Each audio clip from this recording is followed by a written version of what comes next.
Bueno, ante todo, muchas gracias por la invitación. Los trastornos respiratorios en el sueño han sido conocidos desde hace muchos años, pero estas últimas décadas ha tenido un crecimiento gracias al desarrollo tecnológico. Se describieron las apneas, se describieron los esfuerzos respiratorios, se describieron las hipopneas, se inventó el CPAP y se trató efectivamente a los pacientes con SAOS, y además abrió un campo de conocimientos donde la utilización terapéutica de la presión positiva tenía efectos sobre la patología.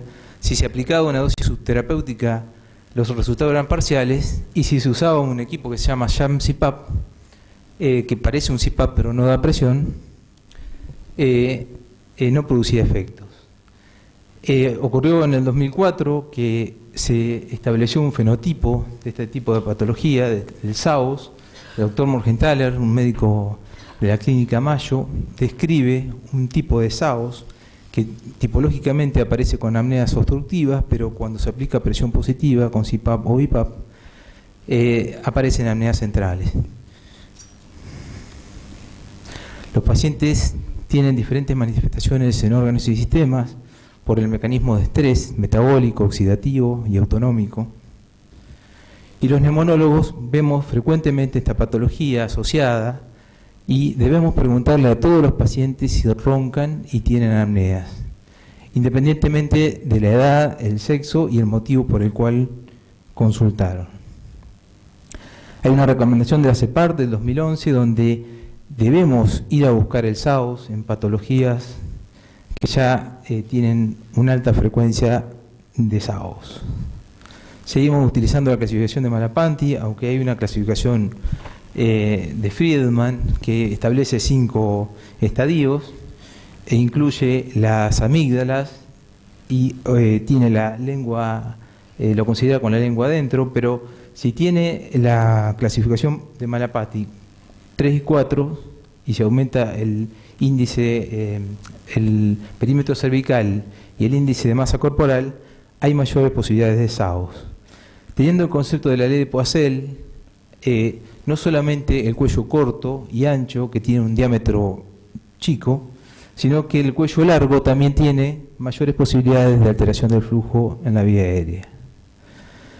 El doctor Joaquín Durán, un Avicena moderno de los trastornos respiratorios en el sueño, le comunicó a la comunidad científica en el 2001, haciendo un estudio estadístico de su prevalencia en su comunidad, que el 70% de los pacientes no tenían somnolencia. Quizás por cierta inercia de los conocimientos, se ha tardado un poco en reconocer este tema. El doctor Guilleminot reconoce, en un estado de arte, que la somnolencia es un pobre predictor de SAOS en el año 2009. Los pacientes con SAOS no solamente tienen ronquido y tienen apneas, sino que tienen nicturia por un aumento de la presión respiratoria que se traduce en un estrés parietal, se libera el pléctico natriúrtico auricular y produce aumento de volumen sanguíneo y nicturia. El reflujo gastroesofágico, con todos los efectos que produce el reflujo gastroesofágico, dado por el aumento de la presión diafragmática, y la cefalea, que tiene múltiples componentes: la vasodilatación vascular, hipóxica, la hipocapnia, que se produce por hiperventilación posapneica, el aumento de la presión intracraneana, las contracturas musculares y, por supuesto, evaluar la somnolencia. Para evaluar la somnolencia usamos el test de Epworth, 24 puntos, puntúa deficitariamente a las mujeres, porque las mujeres refieren cansancio, pero existen algunos signos que también nos pueden llevar a identificar los pacientes que tienen cansancio extremo. La facie, la posición, esto es muy frecuente y estamos haciendo algunos números donde los pacientes refieren, o sea, tienen esta posición y refieren que no están cansados, que no tienen somnolencia.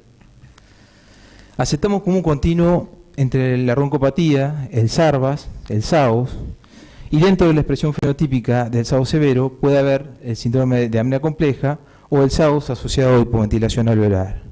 Theodor Nagy hizo un trabajo con pacientes obesos con SAOS, donde el 10% tenía hipercapnia y un 53% respondía a CPAP, lo cual se consideraba SAOS. El síndrome de apnea compleja, Javairi estudió 1.300 pacientes durante un año y vio que del 6% de prevalencia, un 1,5% tenía un SAOS complejo persistente. La diferencia, estos pacientes pueden consultar en diferentes estadios, incluso pueden cambiar de estadios. Por ejemplo, una paciente que ronca y se embaraza puede pasar un SAOS y cuando termina el embarazo vuelve a su estado previo o quedar fija en un estadio, o pacientes con SAOS severo, con hipoventilación, que necesitan un tratamiento con BiPAP, pasan luego cuando reducen el peso, pasan a tener SAOS, o con las comorbilidades que pueden aparecer o las complicaciones. Para hacer diagnóstico tenemos que utilizar un método recomendado.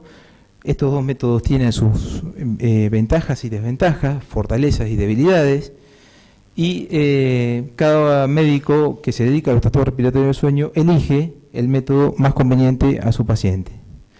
Siempre debemos evaluar los resultados de trastornos fisiológicos, porque el límite del flujo de la vía aérea o la alteración del control respiratorio o la hipoventilación alveolar van a dar esta gama de eventos respiratorios.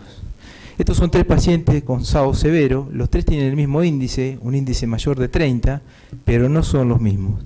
Este paciente es un SAOS puro.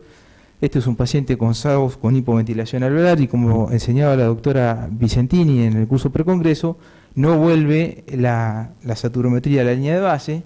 Y este es un paciente con SAOS complejo, donde hay una irregularidad de las desaturaciones.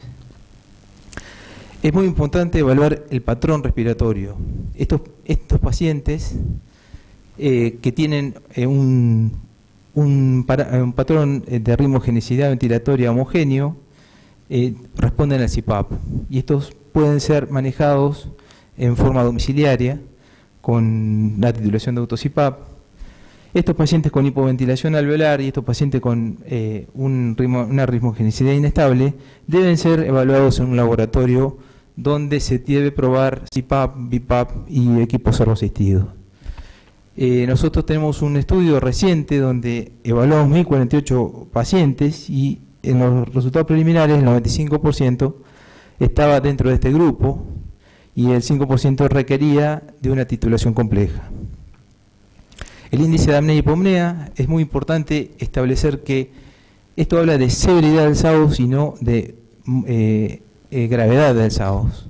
Un paciente puede tener un índice de apnea y hipopnea de 5 y estar severamente afectado por el SAOS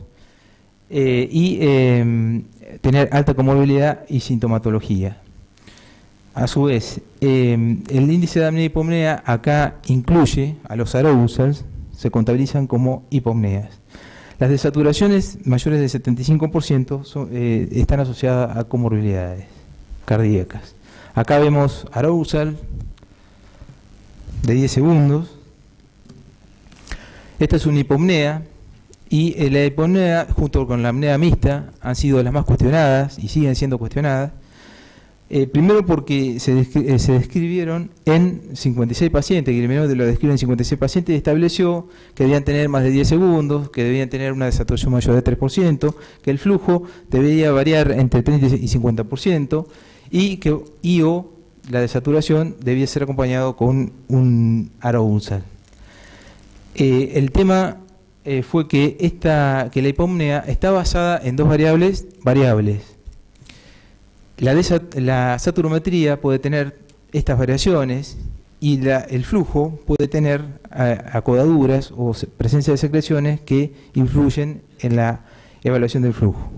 Cuando nosotros escoreamos un paciente, y sobre todo si es sintomático, a veces tenemos estas imágenes donde vemos esfuerzo, pero no vemos desaturación, y nos planteaba realmente un problema. En el curso internacional que organiza la doctora Ada Toledo con la sección de sueño de la AMR, y esto es un evento que se hace todos los años con un gran esfuerzo de trabajo del grupo y de la AMR, viene el doctor Rochman, donde nos muestra polisonografía y poligrafía secuenciales, donde se veía el arousal subrogante o arousal reemplazante correlacionaba con el arousal polisonográfico.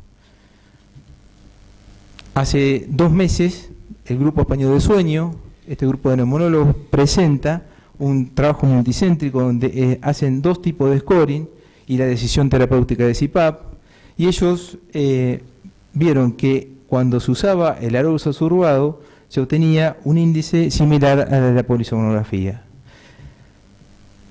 Para tratar los trastornos respiratorios del sueño hay que formarse, hay que identificar los pacientes sintomáticos, realizar diagnósticos objetivos que nos permitan tratamiento y familiarizarnos con todos los tratamientos.